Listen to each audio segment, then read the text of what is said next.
नमस्कार, मैं हूं आपके साथ आस्था कौशिक। देश के अंदर इस वक्त जो सबसे बड़ी चर्चा चल रही है, या ये कह लीजिए जिस पर सियासी आर पार हो रहा है, या एक बड़ा मंथन चल रहा है, दोनों तरफ की दलीलें और तथ्य हैं, वो है वक्फ संशोधन बिल जो हाल ही में कानून बन चुका है। उसे लेकर विपक्षी पार्टियां लगातार सरकार पर हमलावर हैं। मामला सुप्रीम कोर्ट तक जा पहुंचा है और उस पर विस्तार से चर्चा के लिए हमारे साथ इस वक्त कांग्रेस सांसद इमरान मसूद जी हैं। बहुत बहुत स्वागत है इमरान जी आपका। जी शुक्रिया। तो इमरान जी, जैसे मैंने जिक्र किया कि खास तौर पर हम वक्फ पर आज बात करेंगे, क्योंकि राइजिंग भारत समिट चल रहा है, सबसे बड़ा समिट है ये, और प्रधानमंत्री मोदी इसमें आया और उन्होंने पहली बार वक्फ पर बात की है और उन्होंने कहा मंच से कि ये सामाजिक न्याय की दिशा में एक कदम है वक्फ संशोधन बिल। आज तक किसी ने इस पर चर्चा नहीं की या बात नहीं की, पिछड़ों को पिछड़ा ही रहने दिया गया। प्रधानमंत्री जी की बातें बहुत अच्छी होती हैं। जब प्रधानमंत्री जी ने कहा था कि मुझे देश के मुसलमान के एक हाथ में कुरान और एक हाथ में कंप्यूटर देखना चाहता हूं, तो हमारे दिल को छू गई थी और हमें लगा था कि देश के प्रधानमंत्री ने इस तरह की बात की है तो इस दिशा में कुछ ना कुछ करेंगे। तो उस दिशा में उन्होंने क्या कि कुरान छीनने के लिए मदरसों को बंद करना शुरू कर दिया और कंप्यूटर छीनने के लिए उन तमाम बच्चों की छात्रवृत्ति बंद कर दी जो बच्चे स्कॉलरशिप के सहारे पढ़ने के अंदर आगे बढ़ जाते थे। अलीगढ़ मुस्लिम यूनिवर्सिटी के सारे फंड्स के अंदर इसलिए कटौती करना शुरू कर दिया, सेंट्रल यूनिवर्सिटी थी, कटौती करना शुरू कर दिया कि उसके नाम के पीछे मुस्लिम लिखा हुआ है। एक इतना अच्छा इंस्टीट्यूशन जो पूरी दुनिया के अंदर अपना नाम करता हुआ आपने उसको भी खत्म करा। तो बातें तो प्रधानमंत्री जी के मुंह से बहुत अच्छी होती हैं, लेकिन ये मेरे हाथ में वक्फ बिल है पूरा का पूरा। इसमें एक शब्द बता दीजिए कहीं सामाजिक न्याय का हो रहा हो। नहीं, वो इसमें एक शब्द मुझे महिलाओं और बेटियों का जो हक मारा जा रहा था, मैं यही कह रहा हूं कि इसमें एक चीज बता दीजिए जहां आपने महिलाओं के अधिकारों को संरक्षण दिया हो, जहां आपने विधवाओं के अधिकारों के संरक्षण की बात की हो, जहां आपने यतीम और मिस्कीन बच्चों की पढ़ाई की बात की हो। इसीलिए तो शायद डीसी का रोल डाला जा रहा है कि वो पहले ये देखे कि वक्फ करने से पहले महिलाओं, लड़कियों या बेवाओं को उनका अधिकार मिला कि नहीं मिला। ये रहा डीसी का रोल भी। डीसी का रोल डिफाइन किया है कि ये प्रॉपर्टी सरकारी है कि नहीं है या नहीं है। मतलब आप किसी भी प्रॉपर्टी को कह देंगे ये मेरी है। आपने तो उल्टा लोगों में नैरेटिव क्रिएट किया कि वक्फ बोर्ड किसी भी संपत्ति को कह देता था कि मेरी है। हमारे गृह मंत्री जी ने देश की संसद में बयान दिया था कि, और माननीय किरण रिजिजू जी संसद में बोल रहे थे कि पार्लियामेंट को भी वक्फ की बना देंगे। कल प्रधानमंत्री भी कह के गए। इतना ही नहीं कि जिस भारत मंडपम में हम बैठे हैं, उन्होंने कहा कि अगर इस तरह का कोई कानून या रेगुलरिटी नहीं लाई जाती तो हो सकता है इसको भी डिक्लेयर कर दिया जाता। कैसे कोई भी कह देता कैसे नहीं कैसे उसको चैलेंज कहां करेंगे? नहीं कैसे, किसने कहा? नए संशोधन में आप ट्रिब्यूनल में जा सकते हैं।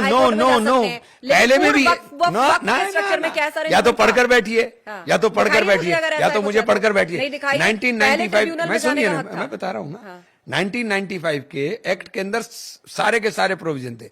जो ट्रिब्यूनल था, वक्फ ट्रिब्यूनल को सेम पावर थी जो आईटी ट्रिब्यूनल को है। मतलब वजह यही हुई ना कि वक्फ से कंप्लेन है तो आप उसी में जाकर कंप्लेन करें। नहीं सुनिए मेरी बात, अब सुनिए ना। जो वक्फ ट्रिब्यूनल को पावर थी वही इनकम टैक्स ट्रिब्यूनल को पावर है, वही रेलवे के ट्रिब्यूनल को पावर है। ट्रिब्यूनल की जो पावर है वो सेम थी। उनकी जो फैसले थे उनकी रिव्यू पिटीशन जाती थी। अब इन्होंने रिव्यू पिटीशन के बजाय सिविल सूट फाइल करने के लिए रास्ता खोल दिया। सिविल सूट फाइल होगा तो मुकदमों की बाढ़ लग जाएगी। सिविल सूट फाइल होगा तो मुकदमों की बाढ़ लग जाएगी। आज ये बता रहे 10 लाख मुकदमे, अभी आप देखिएगा 2 करोड़ मुकदमे इसके पेंडिंग हो जाएंगे। सिविल सूट डिसाइड नहीं होते। देखिए मेरी आप सुनिए जी। तो उसके लिए भी प्रधानमंत्री ने कहा कि वो पॉलिटिक्स ऑफ अपीजमेंट थी, वो तुष्टीकरण की नीयत से लाया गया था। तो या तो आडवाणी साहब गलत बोल रहे थे या प्रधानमंत्री जी सही बोल रहे हैं। 2013 का जब अमेंडमेंट हुआ था तो वो सर्वसम्मति से पास हुआ था, सर्वसम्मति से पास हुआ था।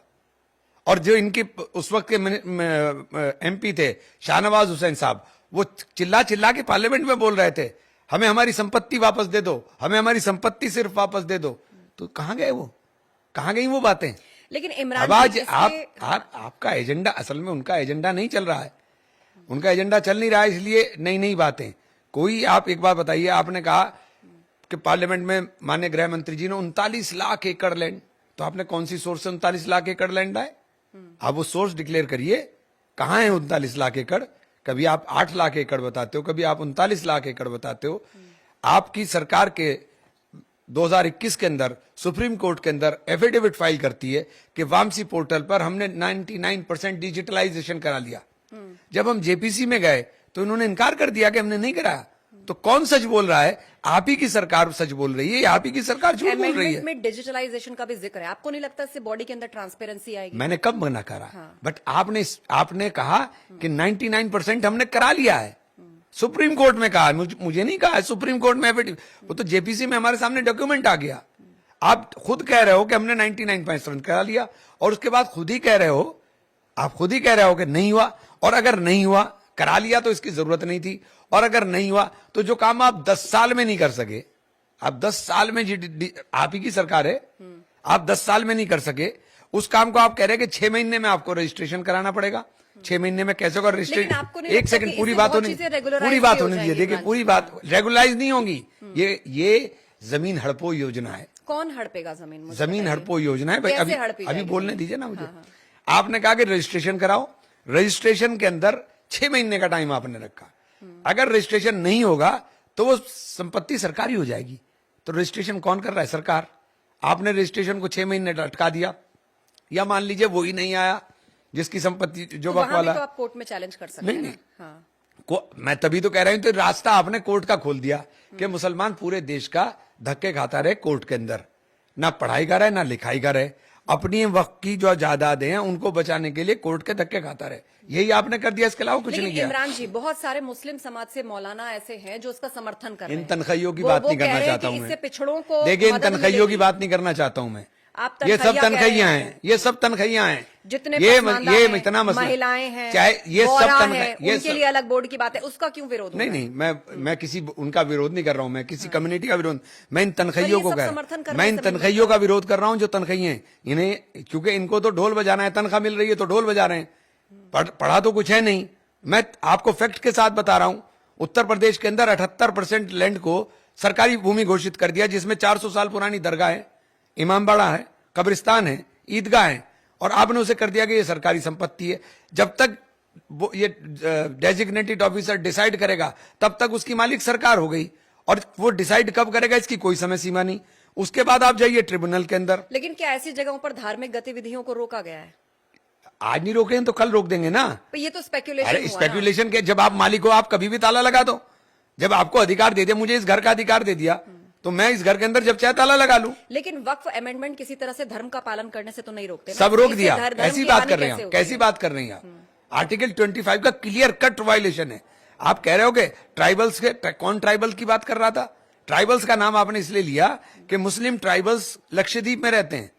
आपने उनको उनके जो धार्मिक कृत्य उसको करने से रोक दिया कि आप वक्फ नहीं कर सकेंगे। हमारा एमपी भी मुस्लिम ट्राइबल ही है, वो वक्फ नहीं कर सकता है।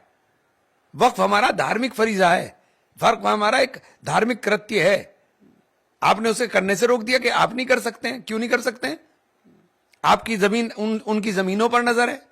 अगर उन्होंने वक्फ कर दी जमीनें तो आप उसके अंदर फंस जाएंगे। आपकी नजर तो वहां पर है पूरा। और ये अकेले हम पर नजर नहीं है। हमने तो ये बात पहले उस दिन भी गई थी कि ये सिर्फ मुसलमान का झगड़ा थोड़ी है, ये मुसलमान के लिए। अभी देख लीजिए नंबर, अब कैथोलिक का आ गया है।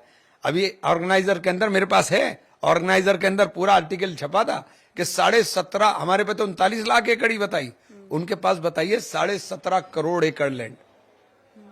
तो सबकी आप अभी इनके ऊपर आ गया। उसके बाद आर्य समाज आ जाएंगे, आर्य समाज की बहुत सारी संस्थाएं।